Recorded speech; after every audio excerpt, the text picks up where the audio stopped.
இவங்கெல்லாம் நீங்கள் ஒன்று சொல்லணும்னா இந்த தலைமுறைக்கு ஒன்று சொல்ல என்ன சொல்வீங்க?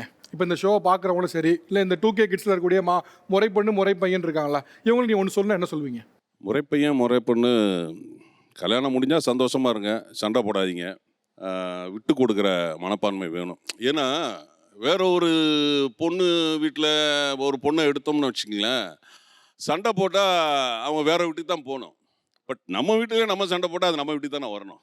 ஸோ அதனால் ஒற்றுமையாக இருக்கணும், சந்தோஷமாக இருக்கணும், மெட்டி போடணும். அவர் சிரிக்கிறார். அது காரணம் என்ன சொல்லுங்கள், மெட்டி போடுறது காரணம் என்ன? எனக்கு தெரிஞ்ச வரைக்கும் பழைய காலத்தில் வந்து பெண்களுக்கு வந்து தலை குனிஞ்சு போகணும்னு சொல்லுவாங்க, ஆண்கள் வந்து தலை நிமிர்ந்து போகணும்னு சொல்லுவாங்க. அதோட மெயின் காரணம் வந்து ஆண்கள் போகும்போது வந்து தலை நிமிர்ந்து போகும்போது வந்து பெண்களுக்கு நெத்தி போட்டு இருந்தால் அவங்க கல்யாணம் ஆயிருக்கு, அவங்கள பார்க்கக்கூடாதுன்ற ஒரு இது. பெண்கள் ஏன் தலை குனிஞ்சு போனோம்னாக்கா ஆண்கள் வந்து மெட்டி போட்டிருந்தாங்க, அவங்களுக்கு கல்யாணம் ஆயிருக்கு, அவங்க போகக்கூடாதுன்ற ஒரு இது சார். சூப்பர்.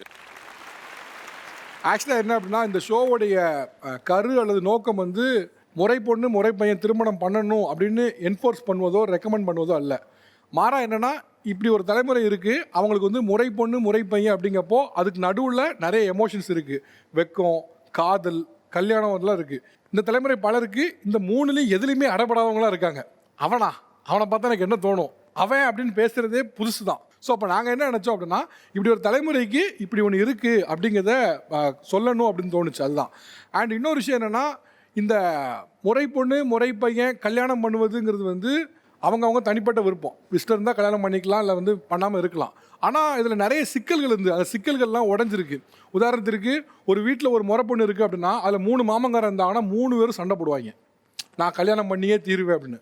இப்போ அதெல்லாம் மாறி சம்மந்தப்பட்டவங்க 2 பேரும் கல்யாணம் பண்ணிக்கிறேன்னு மாறுன சந்தோஷம். இன்னொன்று என்னென்னா, எனக்கு இதில் வந்து ஒரு அழகிய லைஃப் ஸ்டைல் இருந்துச்சு. அந்த லைஃப் ஸ்டைல்லாம் நீங்கள் மிஸ் பண்ணுறீங்களோன்னு ஃபீல் இருக்குது எனக்கு. ஏன்னா நீங்கள் நல்லா யோசிச்சு பார்த்தீங்க அப்படின்னா இன்றைக்கி அதுக்கான சூழல் இல்லை. பட் அது ஒரு லைஃப் ஸ்டைல். இப்போ நீங்கள்லாம் அப்படி சாட்டர்டே சண்டே ஆனால் அவுட்டிங் போகிறீங்க, அது ஒரு லைஃப் ஸ்டைல் மாதிரி. அது ஒரு லைஃப் ஸ்டைல். அந்த லைஃப் ஸ்டைலில் திருவிழா வரும்போது அத்தை பொண்ணை பார்க்குறதுக்காகவே மாமா இவங்கெல்லாம் வந்து நிற்பாங்க. அவங்க சில பேர் வரவே மாட்டாங்க வேணும்னே. அப்போ அவங்க வீட்டுக்குள்ளே போவாங்க. வீட்டுக்குள்ளே போயிட்டு, என்னத்த உன் பிள்ளைய காட்டவே மாட்டியா அப்படின்னு கேட்பாங்க. கேட்டோன்னே காட்டுவாங்க, எப்போ காட்டுறோம் அப்போ காட்டுவாங்க அப்படிம்பாங்க. இவங்க அதுக்காக என்னெல்லாமோ பண்ணி இந்த பொண்ணு எப்போ வெளியே வரும், இந்த பொண்ணை எப்போ பார்க்கலாம், எப்போ பேசலாங்கிற ஒரு ஆர்வம் ஒன்று இருக்கும். திருவிழா நேரத்தில் மட்டும்தான் பேச முடியுங்க. திருவிழாக்காகவே வெயிட் பண்ண காலம்லாம் ஒன்று இருந்தது. அது ஒரு ஃபீல். இன்னொன்று எனக்கு உங்ககிட்ட ஒரு சின்ன கன்சர்னப்பட்டது என்ன அப்படின்னா, நீங்கள் முடிவெடுக்கிறதுல பயங்கர சுணக்கமாக இருக்கீங்க.